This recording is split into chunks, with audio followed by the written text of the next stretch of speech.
Oh yeah. Alright guys, I'm wearing a jacket and I'm wearing long pants. I'm not happy about it. I mean, look at this. That's crazy. It's been the mid-50s in Central Florida in the morning. That is cool. It's good weather for working, I guess, but it's not the kind of weather you want to sit out on the beach. Thanks for tuning in. I'm glad you're here. We're making it work, and I'm Jimmy if you're new. We're going to spend a day in the shop. We're going to try to fix this Jeep. We got a Kia Sportage, a Kia Sorento we got to try to fix out there. We got a whole slew of cars out in the grass we haven't got to. I'm not sure what's going on with most of them. The customer came yesterday and took the tag off that Lincoln, so I guess he's abandoning it. The Volkswagen has electrical problems. The Audi was wrecked. Still waiting on parts for the Toyota flood car. I don't know what's going on with the 70 Ford truck. That's been here for 2 weeks. The truck behind it that they brought in, the 2022 Chevy flatbed tow truck, the customer wanted us to replace a part for him, even though it's got a warranty, so the dealer was going to take too long. So we called the dealership to order it. It's back ordered. Joe looked at the dually yesterday, I think AC. There is just a slew of cars. Got a lot going on. Let's see what we can do. Stay tuned, it should be interesting.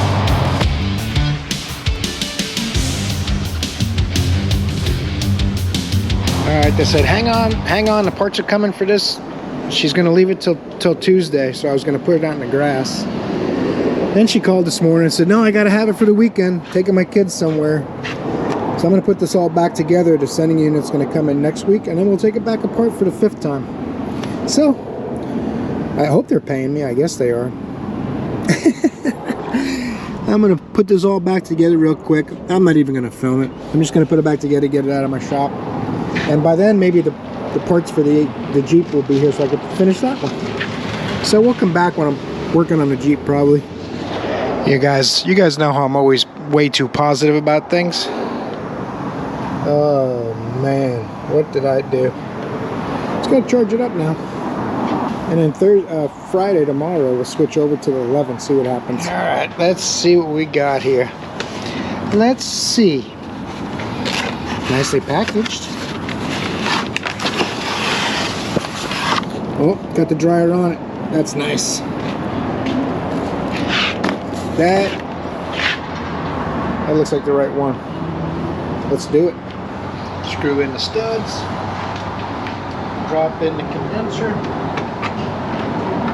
Everybody is going on top of it. Okay. I'm gonna have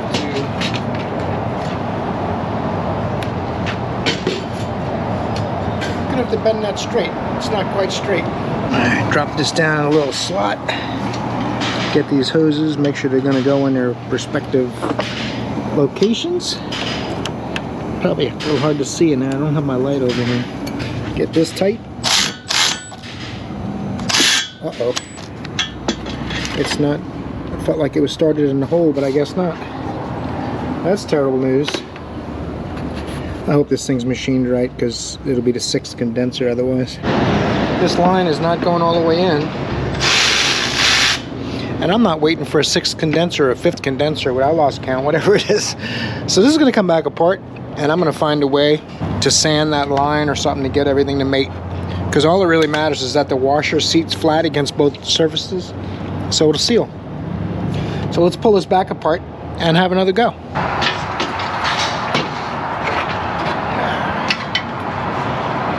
Alright, let's see what's going on.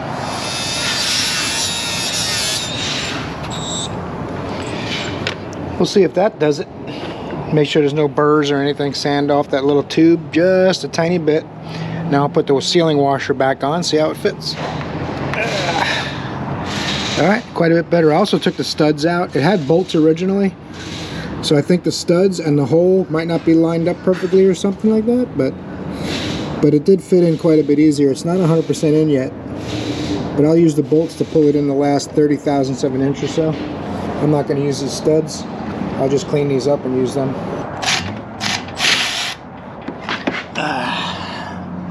I think that is flush on there. So we're winning. That's all. A couple of 10mm bolts, pop these lines in here and get the machine evacuating it down. That's why they call making it work. Keep in mind too that mechanics get paid on flat rate most of the time, and this job is like 0.9 for this condenser. So this is my 5th condenser, and I still had to modify this one. Even though it's the correct one, it's not machined 100% perfectly, so I had to machine some stuff to make it work. That's why it's called a labor guide, not a, like I said the other day, labor Bible, labor guide. I mean, if you're not going to use factory parts, you can't use factory labor guides, right? Anyway, let's keep going. Stop talking about it. Let's get it done. Move on to the next fiasco. All right, the next hurdle on this Jeep, I spent a half hour trying to get the cooler lines plugged back in, but they won't plug back in. And I can't get the lines loose from that aluminum block. Normally you would just pop them loose in the aluminum block so you can swivel them and plug them back in. But since they wouldn't budge, I've been trying to do it without budging them, and it's just not working. So now I think what I'm going to do is have to take the battery and the battery tray out and pull these cooler lines out of the vehicle so I can mount that aluminum block in a vise and try to get those lines loose without destroying them. They are pretty rusty, so we'll see what we can do to try to salvage them. I mean, you have to remember too, they already declined the tensioner and the belt because they didn't have any more money. So now it's my problem. Let's see if we can get them out of there and get this thing fixed. Well, it certainly helps that both these are labeled wrong too. The red one is the negative and the green one's the positive. But the battery terminals are also no good. See? So we've got a little snowball action going, and it is kind of chilly today, so it makes sense. Oh, I gotta undo the hold down. I thought that was, I assumed it didn't have one. Yeah, that battery tray is not gonna come out of there. Well, I mean, it'll come out of there, but it won't go back in. Let's lift this thing up and see what it looks like underneath. Maybe I can use a wrench or 2 wrenches to jam the bottom lines and try to loosen the top ones. I'll look underneath first. There's the fittings from the hoses from the bottom. It goes to these 2 fittings on the case, and I can feel the clamps on the rubber above are also rusty. So I don't think I want to disturb this any further. Let me try my holding the bottom fittings while loosening the top fittings idea.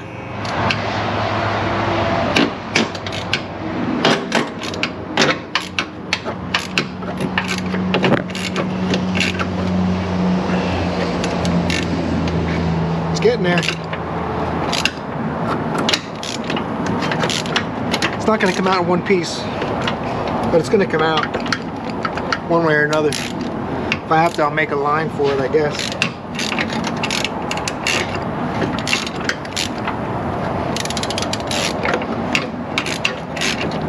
Oh yeah, it's broke. Oh well, what are you gonna do, huh? I don't know how you guys deal with this stuff on a daily basis. Well, I mean, I used to do it when I was younger, but I keep working it back and forth. Snap that line off the rest of the way so I can get it out. Alright, there you go. Got it. Perfect. Hey, Jimmy. This one came out in one piece.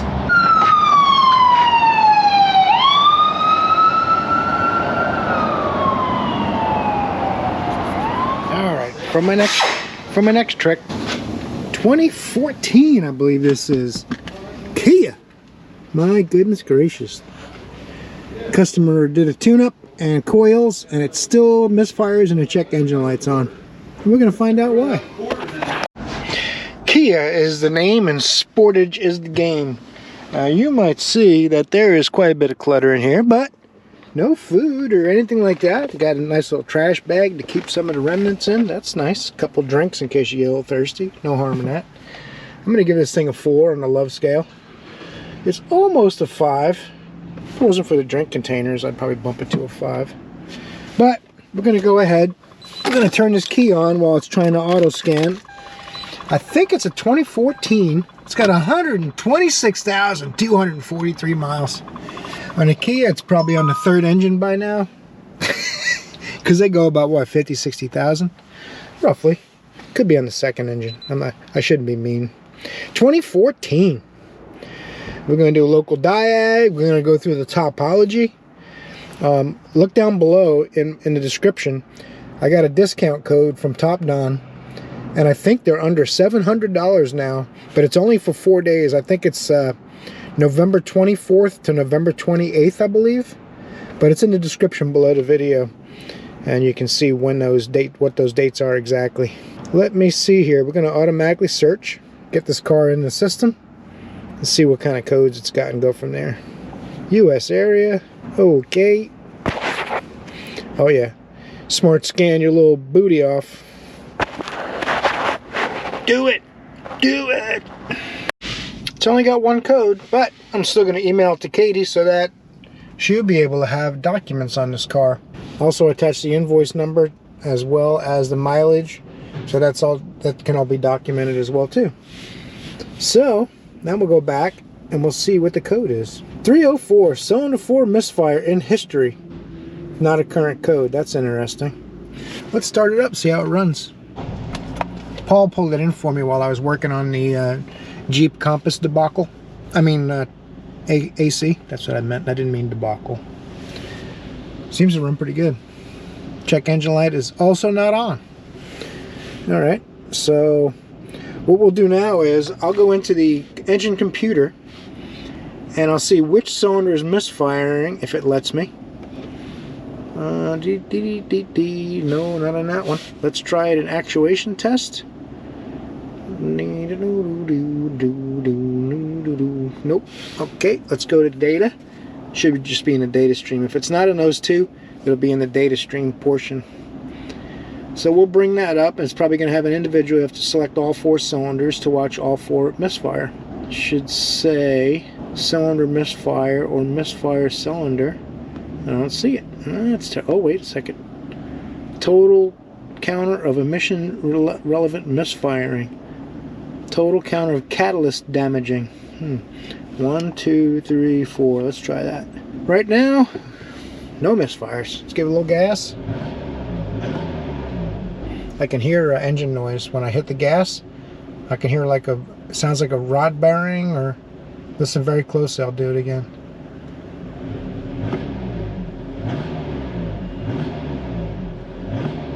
I don't know if that comes up on camera or not, but I can hear like a little every time I hit the gas. Did I do that right? It sounded pretty accurate to me.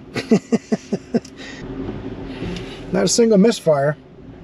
I wonder if the customer may have done this work and thought that that misfire code would go away and not have to be cleared. That's very strange. I could also clear the codes myself and see what happens. It may tell me to shut the engine off. Yeah, ignition on, engine off. Yes. Clear codes completed. Go back in data stream. It probably won't change anything. Injection pulse. Yeah, you have to go all the way down to the misfires on the bottom. Okay. It probably won't change anything, but sometimes clearing codes will change it so that it runs better, runs worse. Start it up again. I'm going to let this run a little while. We'll see if anything comes up. And in the meantime, while it's running, I'm going to pop in the hood and get a look underneath at all the coils and the spark plugs, and we'll see where we go. It runs pretty good. I'm thinking he probably fixed a misfire and can't figure out why the code didn't go away. I don't know. Pure speculation. Let's go look under the hood. Tell you what kind of car it is. I assume someone had several batteries out at the same time and marked it so they knew where to put it back. But in any event, if you worked at a Kia dealership, that wouldn't be valid. This thing runs great. Still no misfires.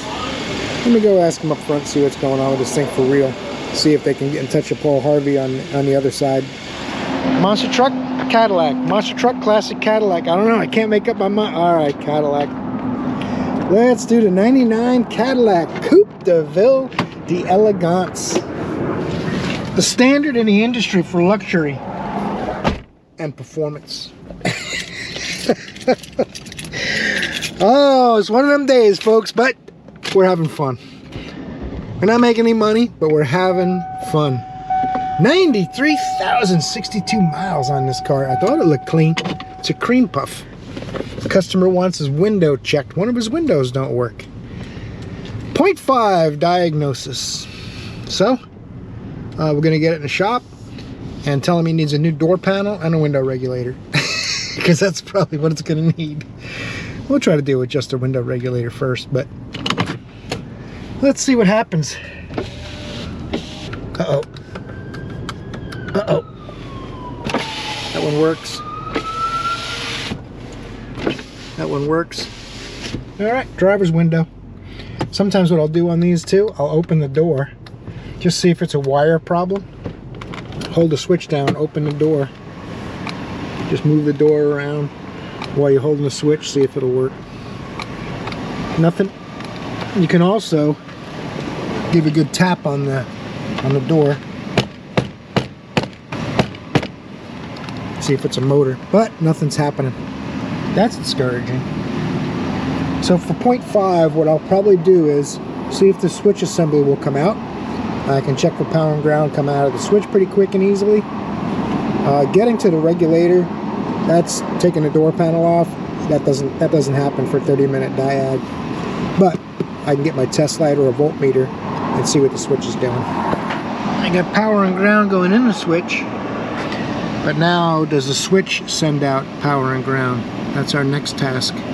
There's two blue wires. They probably go to the motor. Let's see.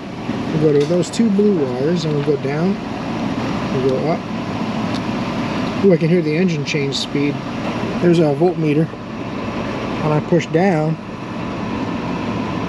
it drops the voltage way down. When I push up, it drops the voltage. This thing's got a bad motor, I believe. Ooh, I can actually hear the engine change idle speed when I push the switch down, and the window doesn't go down. The question now is the regulator bound up? I don't think so, because you'd hear the motor doing something. So I think this just... No muffler on this monster truck. I think this just has a bad motor. The motor is kaput. All right. Finally got my 1970 Ford. Oh, look at the anthill. That's probably not a good thing. There's probably ants living in the truck now. Finally found time for me to get to it. This truck's been here for a while. It was written 160 work orders ago. So, we're gonna go ahead. It's a no start, supposedly. I don't know what could possibly be wrong with it. It's actually a fairly clean truck. Just needs a little love. Automatic. Thought it was gonna be a 3 on the tree. Give it a little few pumps.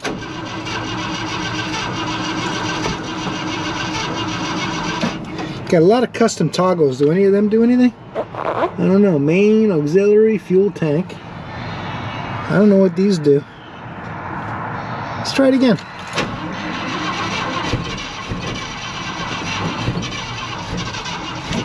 It wants to start. I don't want to burn the starter up. Let's go look under the hood. Tried a little bit of brake cleaner, which is plenty volatile to start an engine, and it does the same thing. Kind of cranks, tries to start, but doesn't really do it. So we're going to check the point gap. It looks like the point gap's a little narrow. Get it on a peak. It looks like the plate moves a lot in the distributor too. It is attached to a vacuum advance that turns it, but it looks like it goes in and out like wobbling, like sloppy. So I'm going to go through my feeler gauge sets here and see which one fits about right, and I'll show you. Alright, there's a lot of wear going on in here. I can turn the distributor a little more than I like. And I can see the plate moving a little more than I like. But if I get this on a peak, I can get about a 10 thousandths feeler gauge in there. If it stays, everything's so sloppy that it moves on its own and comes off the peak. That's not right. It's not supposed to do that. Let's see here. Yeah, that's about 10 thousandths. That's not enough. I'll try resetting the gap, but I think this thing needs a distributor because there's a lot of play in it. I bet you if I pull the distributor out, the gear and the roll pin are all kind of wore out. Could also even be the teeth on the distributor, the teeth on the cam, all kinds of possibilities. Something this old, 1970, it says on the paperwork. I'm not sure what year it really is, but get a flat blade screwdriver, loosen the points, and then there's a little slot you can put your screwdriver in to adjust the gap. Normally you'd probably want a V8 between 28 and 32 thousandths of dwell, and the gap is different than the dwell. but I'm going to look that spec up real quick. I don't remember it. I thought it was about 30 thousandths a gap. So let me check. Let me look. The best way to set this obviously is with the dwell meter. I don't know if I even have a dwell meter. I have to go look in my toolbox and see if I still have it. But you can get close with the points gap. The dwell meter shows you the time the points are closed, which is really what matters, because coil saturation happens when the points are closed. When the points open is when the coil fires. So I want to know what the gap is on the peak, because you can't mechanically with a field gauge measure the time the points are closed, right? You have to use a dwell meter for that. Since I don't think I have one, like I said, I'm just going to do the gap, set the gap. If the points don't close all the way, it won't fire a spark. And if the points don't open all the way, it won't fire a spark. That's their only job, is to open and close. You'll get a very weak spark if they're not closed long enough. That's the problem. If they're closed too long, there won't be enough time to fire a spark before the next closing cycle, right? So it's always a balance. Anyway, I think I got it better. We'll see if that was what the problem was and try to start it again.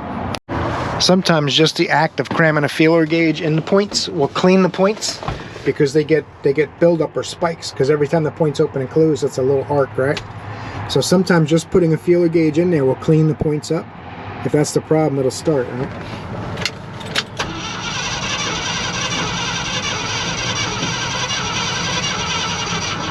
Nope. Okay, well, we tried.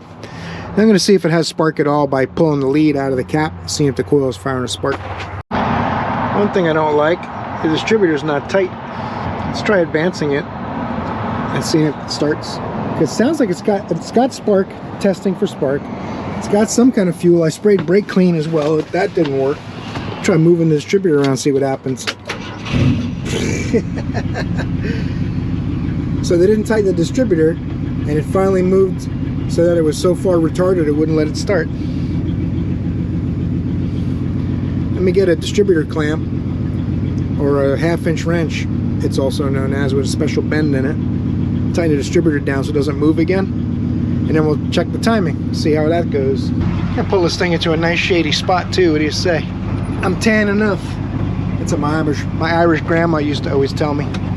Let me get my timing light and my distributor wrench. That should be a 1/2-inch. Careful of the fan, the shroud's broken.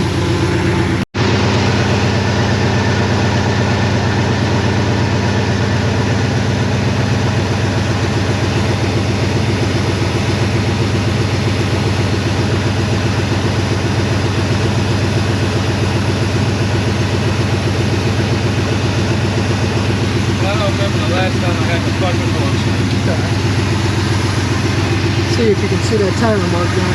I hope you do. That's all you're getting. Oh, that's not even close to tight. Maybe it's stripped. Oh, there it goes. That's like 3 turns loose. Sometimes the timing will change as you tighten the distributor. If it's not down all the way, or it got a nice fresh new gasket, because the teeth for the distributor are not straight cut. They're like a ring and pinion. That's better. The cap also will turn on here and mess with the timing. Oh, I'll have to check it again. And it moved.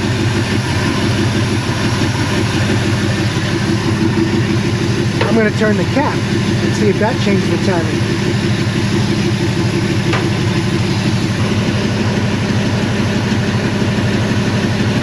It must have moved as I tightened it down.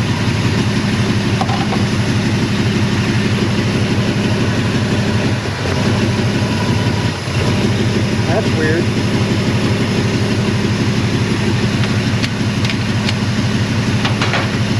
Something's not right in this distributor mount.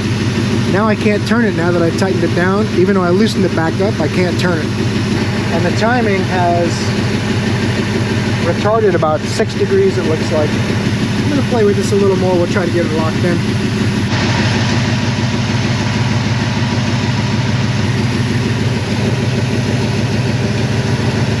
Okay, that's good. Retarded 2 degrees. Very strange.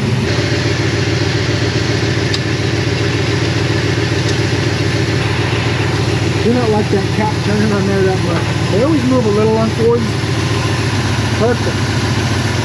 Alright, we got good timing. Skipper just tight. Ford's one of the only brands, and Chrysler, on a lot of Chryslers too, the cap is clipped on, and you can turn it about 4 to 6 degrees just on the clip. But at least it's in front. It's easy to get to because you got to adjust it all the time. Chevrolet put them in the back. A lot of my Ford buddies when I was a kid, they hated Chevy because the distributor was in the back. I'm like, that's the #1 thing, huh? Anyway, my job was to get it running. It's running. Setting the timing I did because they paid me an hour to get it running. It took about 10 minutes. Oh, it discharged my Gulu a little bit. We'll put him back on charge. Ask him if they want to do anything else with this thing. It's been sitting out here for almost 3 weeks till I got to it to set the timing. I probably would have got to this Ford a lot sooner if I didn't have to work on the Kia Sorento 5 times, the Hyundai Elantra 4 times, and look at 5 different condensers for this and try to get that thing fixed. Oh, by the way, they ordered the cooler lines. I'm hoping that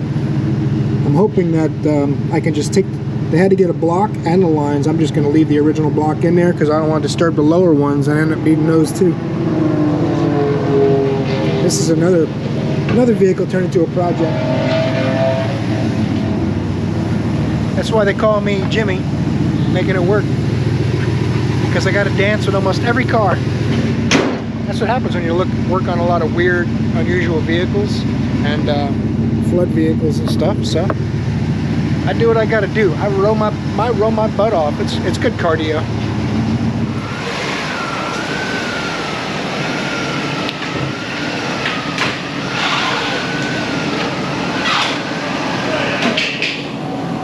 Prepare yourself. This is about to become like a brand new car. Oh man, he's gonna be so happy. Oh man.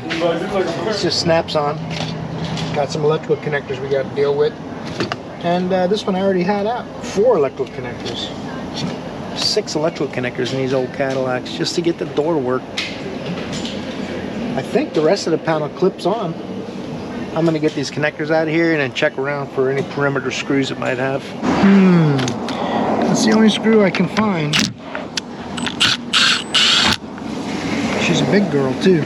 Now what I'm going to have to do is give it a gentle tug around. Oh. The phone, it's ringing. That clip feels like this is attached to the door on the bottom, so I'll have to put this clip back in place. Okay, the phone, it's ringing, please. I just tug around a little bit gently and try not to break anything. The car's 23 years old, so I gotta be a little careful, but I think it's all push clips now, other than that one screw that's for when you pull on the door you don't break plastic clips, right? That's the theory.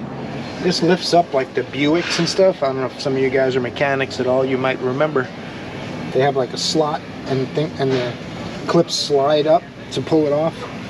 But I just realized that something felt like it was holding it here, so I pulled this lens out, and there's another Phillips screw. So can't be leaving screws in there when you try to take it off, silly. Could just go read the instructions, but oh, got it. Look at that. That's easy. Whew. So these go in the upper hole, and this whole bundle goes in that lower one. And there's one plug for the little light on the back. I think she ordered the motor separately, which is right there. That's super convenient. Make sure there's no broken wires. I think these are 10mm, and this thing should pop out of there.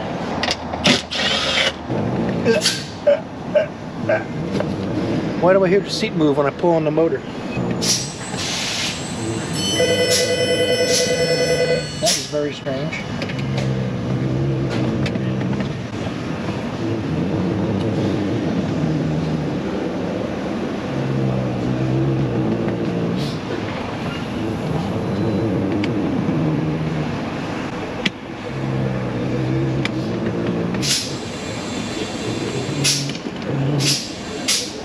Wow, the seat switch is making me I don't know if you guys could pick that up on camera, but the seat was going and I jiggled this.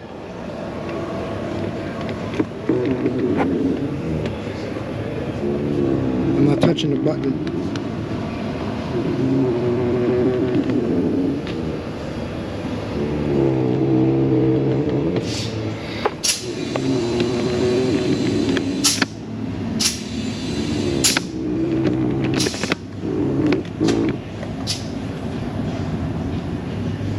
Wow.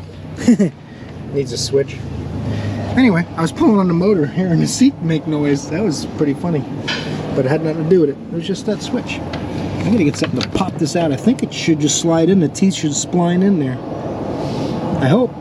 Because I'm about to get a pry bar and see what happens. Ah, that was nothing. Just hung up on the studs a little bit. The motor's pretty hot too. The door's not hot, but the motor is. See if the motor's here yet. Alright. Got a quality Dorman window motor. Made in China. Causes cancer in California. Are the Chinese trying to hurt us? I don't know. I mean, we'll make our stuff there and they give us cancer. That's kind of weird. Let's get this thing on here and stop horsing around. That don't look right. Uh-oh. Anybody see what's wrong?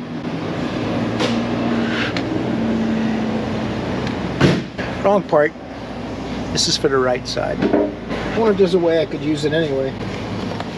No, it's going to face the regulator spring. It's going to stick up. It's going to... Nope.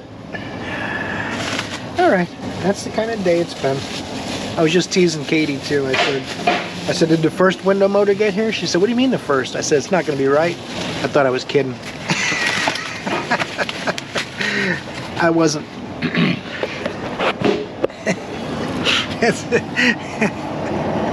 That's so funny.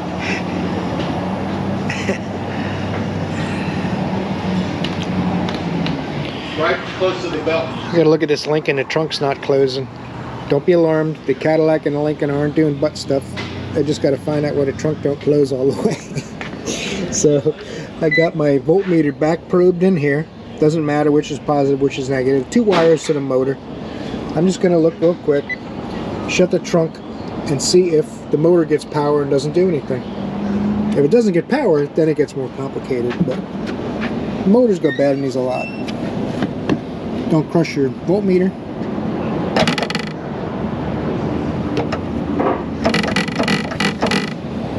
Interesting.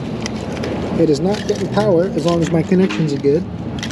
So I'll verify my connections and try it one more time. Make sure I got a good bite in here. What I could do is look for voltage drop. I know I got a good ground connection. Oh, that's showing 11 volts on the white and blue wire. That's interesting. So maybe it's ground controlled and it's not getting the ground. Let's try it one more time. Alright, nothing's happening. Now I'm going to pull a wiring diagram. There's got to be a switch of some kind on this, or a switch on here, that lets it know it needs to close. And I see wiring here, so there's a switch here.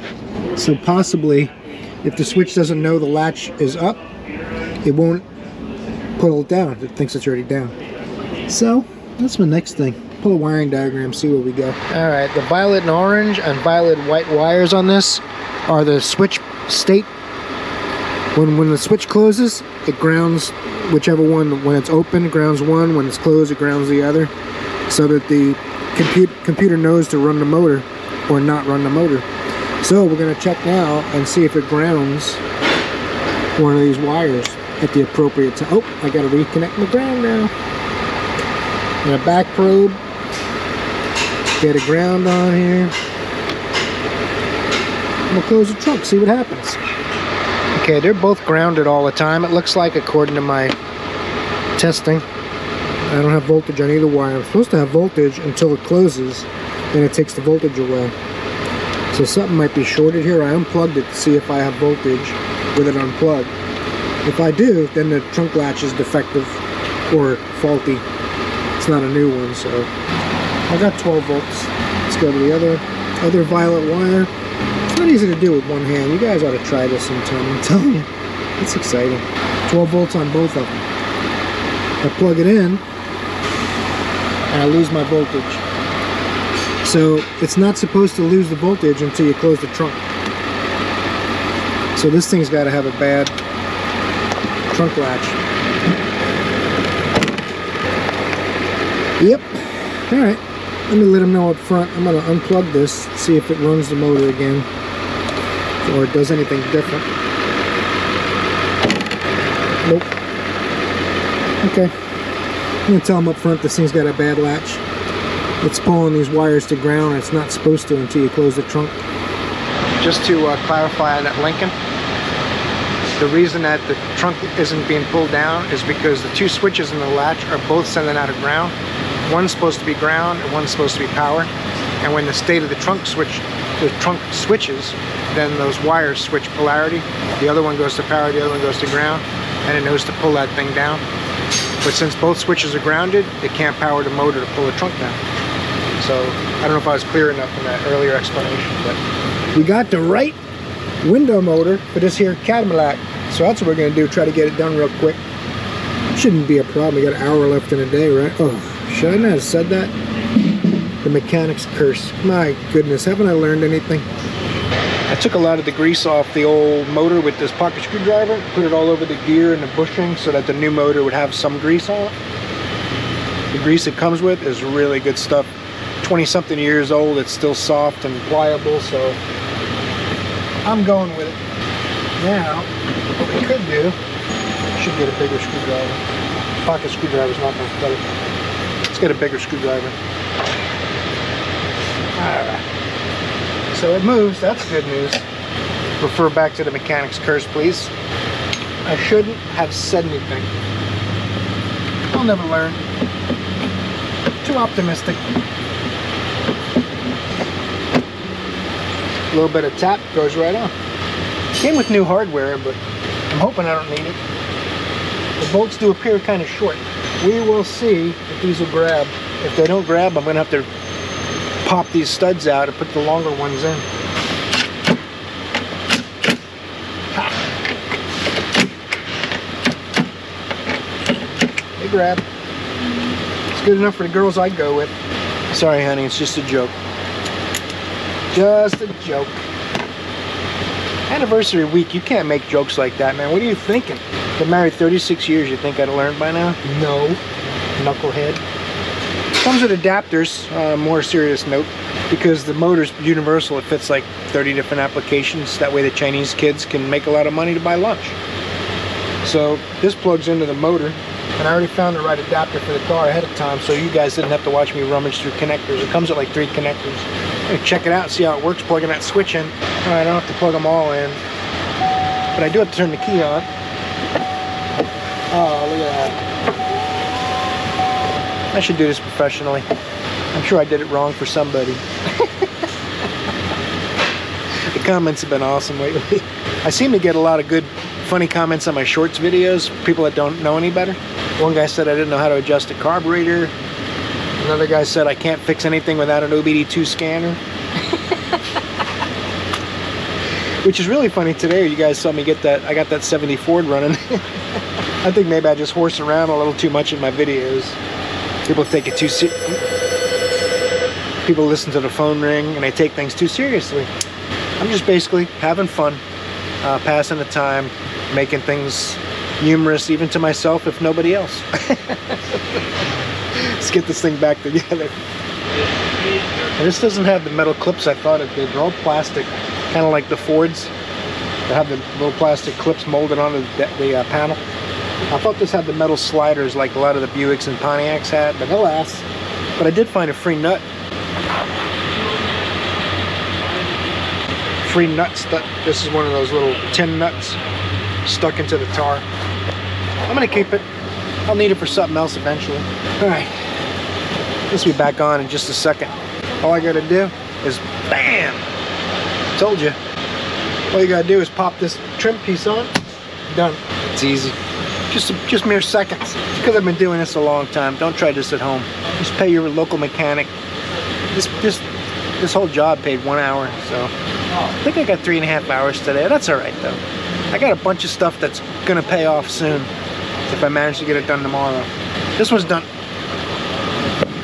Try it again one more time just so we feel better about it. Let's even start the engine up. Got a hot set over here. Can you keep it down, please? Look at this thing. Look at that thing. They're really loud over here, aren't they? Alright, this one's fixed. I fixed something today. I feel like such a winner. I was getting nervous. I thought I was going to have to buy like a piece of crap Lamborghini or a Bentley or something. Start making videos about all my troubles trying to fix it over at the Car Wizard.